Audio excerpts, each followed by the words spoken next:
انسان کو یہ خوش ہونا چاہیے کہ اگر وہ واقعی اللہ سے محبت کرتا ہے نا تو اس کو یقین ہو کہ اللہ بھی مجھ سے محبت کرتا ہے، اور اس کو یہ بھی یقین ہونا چاہیے کہ میری اس تکلیف کو میرا رب پہچانتا بھی ہے، اور اس کو پتا ہے کہ میرا بندہ جو ہے تکلیف میں، اور میرے رب کو پسند نہیں ہے کہ مجھے تکلیف آئے۔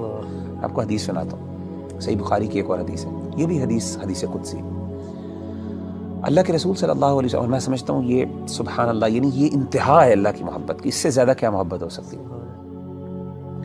نبی صلی اللہ علیہ وسلم نے فرمایا کہ اللہ فرماتے ہیں وَمَا تَرَدَّدْتُ عَنْ شَيْءٍ أَنَا فَاعِلُهُ تَرَدُّدِي عَنْ نَفْسِ الْمُؤْمِنِ۔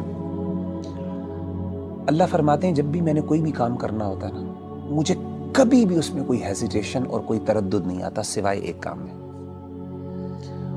یعنی اللہ کہہ رہے ہیں کہ جب میں نے یعنی اللہ کوئی کام کرنا چاہیے، اللہ کو ہیزیٹیشن کس بات کی، تردد کس بات کا؟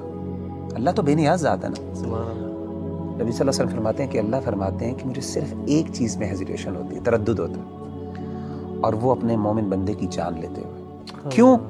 فرمائے یکرہ الموت وانا اکرہ مساءتہ، اس کو موت ناپسند ہے اور مجھے اچھا نہیں لگتا کہ میں اس کو تکلیف دوں۔ اللہ اکبر۔ تو یعنی اللہ تو وہ ہے کہ تکلیف تو آتی ہے، لیکن اصل بات ہے کہ انسان کو جب یہ فیل ہو جائے نا کہ میرے اللہ کو پتا ہے کہ مجھے تکلیف آ رہی ہے اور اللہ کو یہ اچھا نہیں لگ رہا، تو میں کہتا ہوں اس سے بڑی بات کیا ہو سکتی ہے۔